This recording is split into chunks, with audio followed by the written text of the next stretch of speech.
আসসালামু আলাইকুম রহমতুল্লাহ।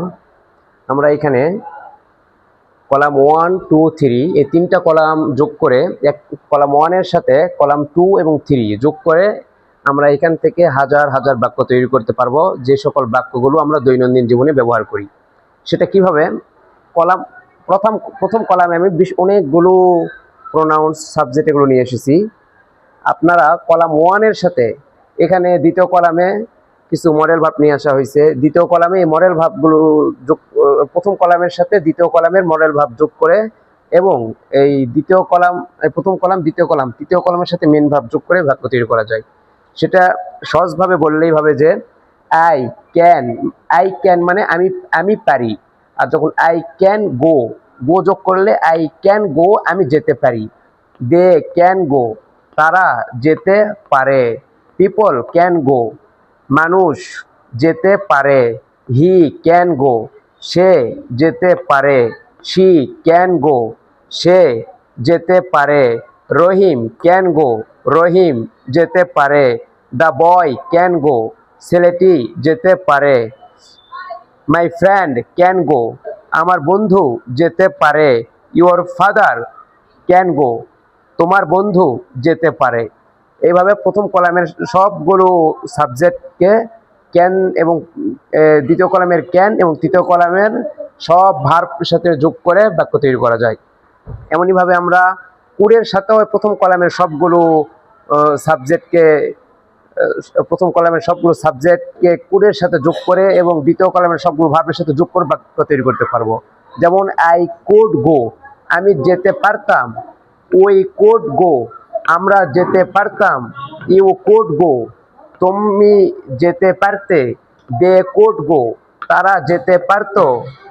People could go মানুষ যেতে পারতো।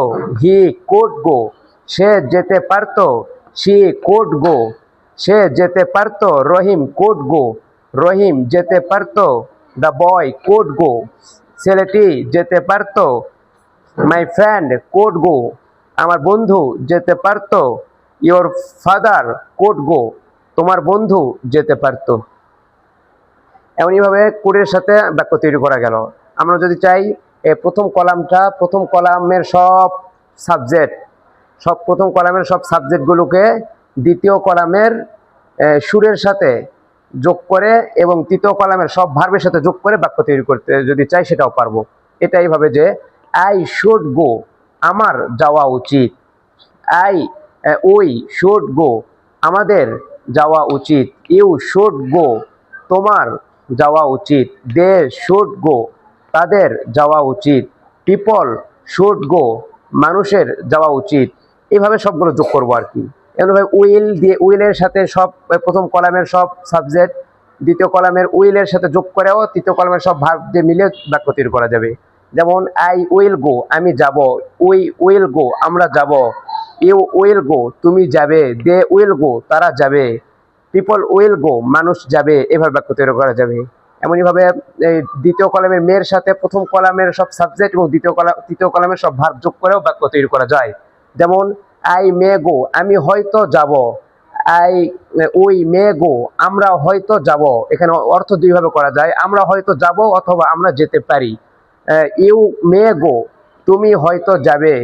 দে মে গো তারা হয়তো যাবে। এভাবে সব সাবজেক্টগুলোকে আমরা এই মে এবং গোর সাথে যোগ করে বাক্য তৈরি করতে পারবো। আমি একটা গো দিয়ে উদাহরণ দিলাম। এই গোর জায়গাতে আমরা গো না ব্যবহার করে যদি সি দিয়ে বলি, সি দিয়ে বাক্য তৈরি করা যাবে। যেমন আই ক্যান সি আমি দেখতে পারি। উই ক্যান লুক আমরা তাকাতে পারি। ইউ ক্যান আন্ডারস্ট্যান্ড তুমি বুঝতে পারো। দে ক্যান স্লিপ তারা ঘুমাতে পারে। পিপল ক্যান সিট মানুষ বসতে পারে। এমনইভাবে দ্বিতীয়টা দিয়ে মনে করেন হি কুড ওয়ার্ক সে কাজ করতে পারত। শি কুড প্লে সে খেলতে পারত।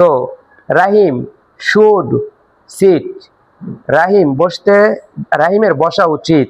দ্য বয় শুড স্ট্যান্ড ছেলেটির দাঁড়ানো উচিত। এইভাবে আমরা সবগুলোকে যদি আয়ের সাথে ক্যান যোগ করে বাকি ভার্ব যদি সবগুলো এইভাবে যত ভার্ব আছে সব ভার্ব যোগ করে বাক্য তৈরি করতে পারবো। এমনভাবে উই এর সাথে ক্যান যোগ করে বাক্য তৈরি করতে পারবো। ইউ এর সাথে দ্বিতীয় কলামের ক্যান, কুড, শুড, উইল, মে এগুলোর মধ্যে থেকে যে কোনো একটা যোগ করে বাক্য তৈরি করতে পারবো। এভাবে যদি আমরা বাক্য তৈরি করি এবং বারবার প্র্যাকটিস করি তাহলে হাজার হাজার বাক্য তৈরি করা খুব সহজ হবে।